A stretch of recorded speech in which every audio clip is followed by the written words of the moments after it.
Pokoj a dobro, Trnava. Pax et bonum, celé Slovensko. Slovensko sa ocitlo tam, kde sa ocitlo. A naozaj je pravda, že musí zavládnuť krutá a chladná noc, aby v mysliach a srdciach niektorých ľudí začalo konečne svitať. Táto noc nastala a prejavila sa v plnej razancii. Sme svedkami toho, ako naše krásne Slovensko zápasí o svoju budúcnosť. Nie je to budúcnosť, ktorá je ľahká. Taká nikdy neexistovala. Je to ale budúcnosť, ktorá buď bude patriť prosperite našich detí, alebo bude patriť prosperite vyvolenej skupiny. Mafia! Táto skupina si myslí, že Slovensko sprivatizovala. To nie je pravda. My sme majitelia Slovenska, občania a občianky. A tí, ktorí sa teraz dostali k moci, sú služobníkmi nás všetkých. Aj ty, Robert, si služobník. Aj ty, Peter, si služobník. A aj pomotaný Andrej je služobník.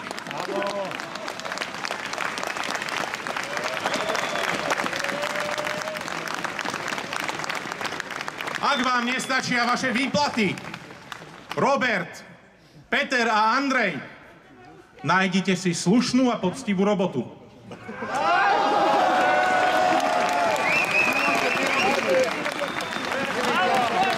Ak nechcete žiť v Slovensku, ktoré bude prosperovať, plné slobodných, aktívnych, vzdelaných ľudí, kúpime vám letenky do Moskvy.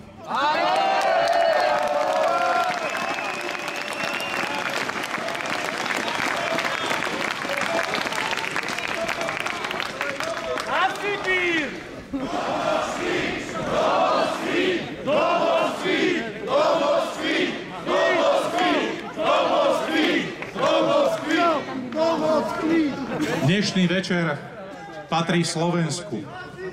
Takému Slovensku, o ktorom snívame všetci. O Slovensku, kde kreatívni a slušní ľudia smú slušne vychovávať svoje deti pre budúcnosť bez starostí a strachu. Vaše deti potrebujú teraz váš hlas, vašu jednotu a hlavne to, aby sme sa teraz medzi sebou navzájom neštiepili. Pretože ak chce niekto ovládnuť Slovensko, najprv rozdelí občiansku spoločnosť. A to sa im veľmi dobre podarilo. Know-how z Moskvy dostávali celé roky. My sme ale tí, ktorí im dokážu vzdorovať. Ak nás teraz sledujete, Robert, Peter a Andrej, čo vidíte? Trstinu vetrom zmietanú? Alebo ľudí, ktorí sú odhodlaní chrániť svoju budúcnosť? Pretože títo ľudia sú hrádzou voči vášmu extrémizmu, voči rozdeľovaniu a mafiánskym praktikám. Ak chce niekto položiť našu spoločnosť na lopatky a ukradnúť nám budúcnosť, potrebuje si najprv rozložiť spoločnosť, potom potrebuje deštruovať právny systém, potom potrebuje rozbiť ekonomiku, aby napokon zatlačil na ľudí, ktorí v márnej snahe udržať si slušný a dôstojný život nebudú mať dosť síl vzdorovať. My takí ľudia nie sme. Pokoj a dobro všetkým.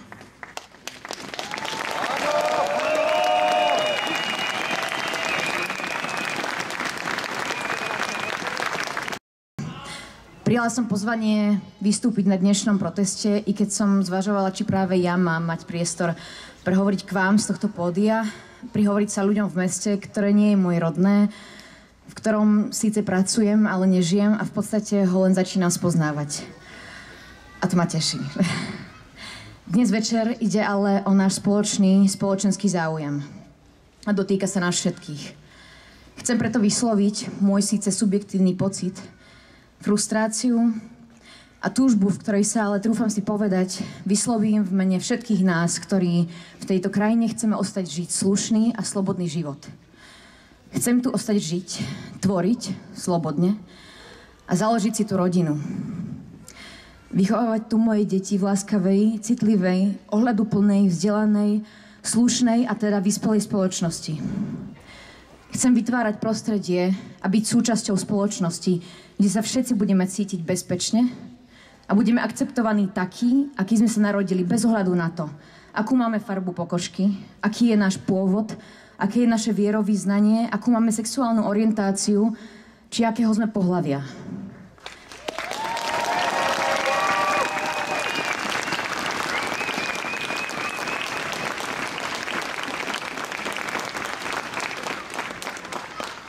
Myslím si, že podstatnou črtou, ktorá nás od seba odlišuje a zároveň charakterizuje, je spôsob, akým spolu dokážeme komunikovať a načúvať jeden druhému. A to je tiež súčasť našej kultúry. Preto mi pripadá nemysliteľné, aby naši vládni predstavitelia, ktorí nás reprezentujú a ktorí by mali zastupovať a hájiť občianske záujmy všetkých obyvateľov našej krajiny, nedisponujú základnou výbavou slušného správania a morálnych zásad. A dovolím si povedať, že ich častokrát vedome porušujú.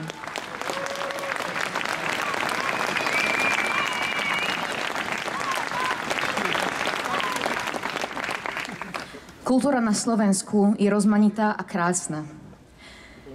Nedá sa ohraničiť zemepisnými hranicami štátu a ani hranicami, ktoré sa jej niekto rozhodne určiť.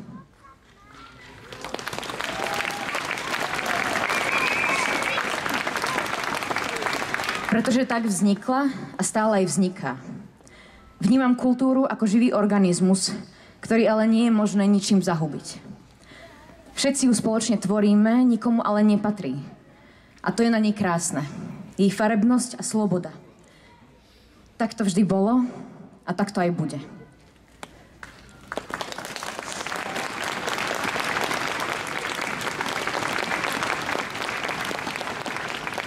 Chcem povedať, že rešpektujem výsledky parlamentných volieb, pretože prebehli v súlade so zákonmi demokratického štátu.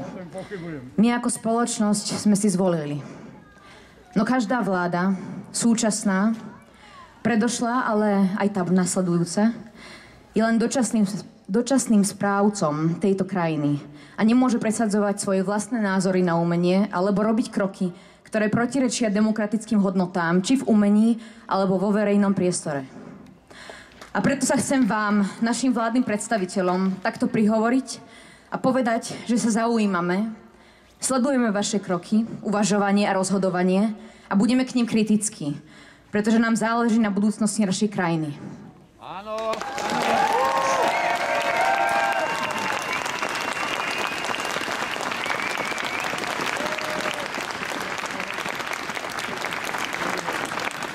Ďakujem vám a ešte raz prosím všetkých, buďme k sebe úctiví, citliví a slušní. Ďakujem.